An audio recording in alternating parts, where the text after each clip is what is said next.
வணக்கம். ஒரு நிமிஷம் யோசிச்சு பாருங்க.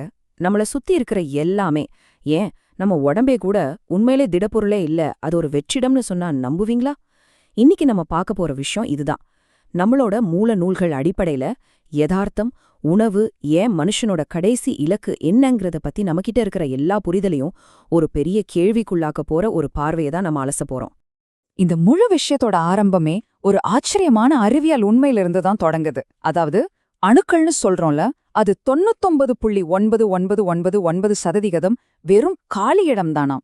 யோசிச்சு பாருங்க, நீங்க, நான், நம்மள சுத்தி இருக்கிற எல்லாமே நாம நினைக்கிற மாதிரி அவ்ளோ திடமானதே இல்ல. நம்மளோட மூல நூல்கள் இந்த ஒரு சின்ன ஐடியாவை தான் ஒரு பெரிய தத்துவத்தோட தொடக்கப்புள்ளியா பயன்படுத்துது. அதாவது இந்த காலி இடத்த புரிஞ்சுக்கிறது, நாம பாக்குற இந்த திடமான உலகத்தோட மாயைய புரிஞ்சுக்கிறது, இதுதான் ஒரு மிகப்பெரிய மாற்றத்துக்கான முதல் படி அப்படின்னு சொல்றாங்க. ஒரு புது எதிர்காலமா அப்படின்னா அது என்ன மாதிரியான எதிர்காலமா இருக்கும்? இந்த கேள்விக்கு தான் நம்மளோட மூளைங்கள் ஒரு பதில தேட முயற்சி பண்ணுது. வாங்க, அது என்னன்னு கொஞ்சம் உள்ள போய் பார்க்கலாம். சரி, பகுதிக்குள்ள போலாம். யதார்த்தத்தை மறுபரிசீலனை செய்யறது. அதாவது இந்த தத்துவத்தை நாம புரிஞ்சுக்கணும்னா முதல்ல நாம ரொம்ப திடமானவங்க, இந்த உலகம் ரொம்ப திடமானதுங்கிற எண்ணத்தையே கொஞ்சம் கேள்வி கேட்கணும். அடுத்ததா பகுதி 2, நவீன உலகின் நோய். சரி, இந்த யதார்த்தத்தை பத்தின புது பார்வை நம்மள எங்க கூட்டிட்டு போகுது? மூலங்கள் சொல்றபடி பார்த்தா நம்மளோட இந்த நவீன சமூகத்தோட மையத்துல இருக்கிற ஒரு ஆழமான நோயை இத அடையாளம் காட்டுதா. இங்கதான் விஷயமே ரொம்ப தீவிரமாகுது. மூலங்கள் நம்ம சமூகத்தோட அடித்தளத்தையே குறிவைக்குது. அலோபதி மருத்துவம் தீங்கானதுன்னும், இப்போ இருக்கிற கல்வி முறை ஒரு விதமான விபச்சாரம்னும், நம்ம அரசியலமைப்பு மக்களை சார்ந்திருக்க வைக்குதுன்னும் ரொம்ப கடுமையா விமர்சிக்குது. மூலத்திலிருந்து வர்ற இந்த ஒரு வரிய நல்லா கவனிங்க. மருந்தினால் மனிதன் கொலை செய்யப்படுகிறான், மருந்தினால் உயிர் வாழ முடியாது என்பது பரிணாமத்தினுடைய எச்சம். இந்த ஒரு வரி போதும் இந்த தத்துவம் எந்த அளவுக்கு வழக்கமான பாதையிலிருந்து விலகி போகுதுன்னு புரிஞ்சுக்க. சரி, அடுத்ததா பிரிவு 3, உணவற்ற வாழ்க்கை கலை. சமூகத்துல இவ்வளவு நோய்கள் இருக்குன்னு சொல்றாங்களே, அதுக்கான தீர்வுதான் என்ன?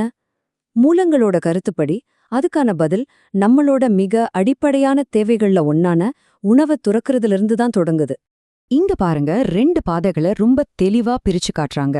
ஒரு பக்கம் அடிமைத்தனத்துக்கும் நோய்க்கும் வழிவகுக்கிற நவீன உணவு முறை, இன்னொரு பக்கம் பரிணாம வாழ்க்கைன்னு சொல்ற ஒரு முற்றிலும் மாறுபட்ட பாதை. இதுல உணவு கிடையாது, அதுக்கு பதிலா தண்ணிய மருந்தா பயன்படுத்துறதும் காத்திலிருந்து நேரடியா சக்தியை எடுக்கிறதும் தான் அடிப்படை. இது எப்படிங்க சாத்தியம் அப்படின்னு நீங்க கேட்கறது புரியுது. மூலங்கள் இதுக்கு நானோ மாற்றம்னு ஒரு செயல்முறையும் முன்வைக்குது. இதன்படி நம்ம உடம்பால காத்துல இருக்கிற நைட்ரோஜனை நானோ புரதமாகவும் மற்ற வாயுக்களை நானோ ஆற்றலாகவும் மாத்திக்க முடியுமா? இதுதான் உணவில்லாம வாழ்றதுக்கான உயிரியல் திறவுகோல் அப்படின்னு சொல்லப்படுது.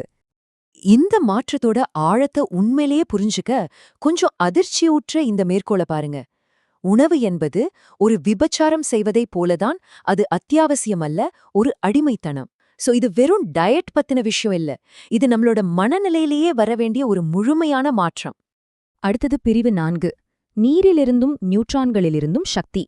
இந்த தத்துவம் மனுஷனோட உடம்போட நிக்கல, இது நம்மளோட ஆற்றல் தொழில்நுட்பத்தையும் மாத்த நினைக்குது. இப்போ நீங்க பாக்குறது மூல ஆவணங்கள்லேருந்து நேரடியா எடுக்கப்பட்ட ஒரு வரைபடம். கையால வரையப்பட்ட இந்த வரைபடம் ஒரு புதுவிதமான ஆற்றல் மூலத்துக்கான திட்டமா இருக்கு.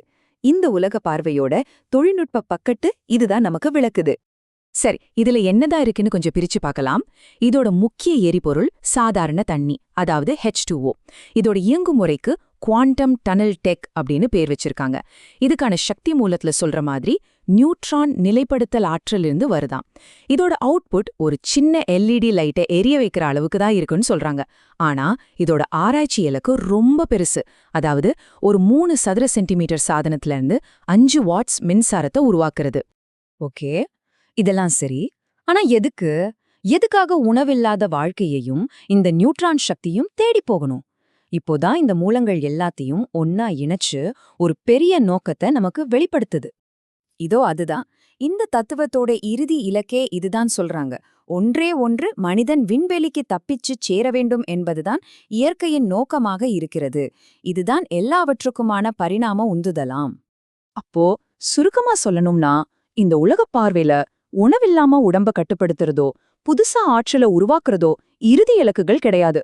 அதெல்லாம் வெறும் படிகள் தான். எதுக்கான படிகள்னா, மனிதகுலம் ஒரு விண்வெளி பயண நாகரிகமா மாறி தன்னோட விதிய நிறைவேத்துறதுக்கான அவசியமான படிகள்னு முன்வைக்கப்படுதுன்னு.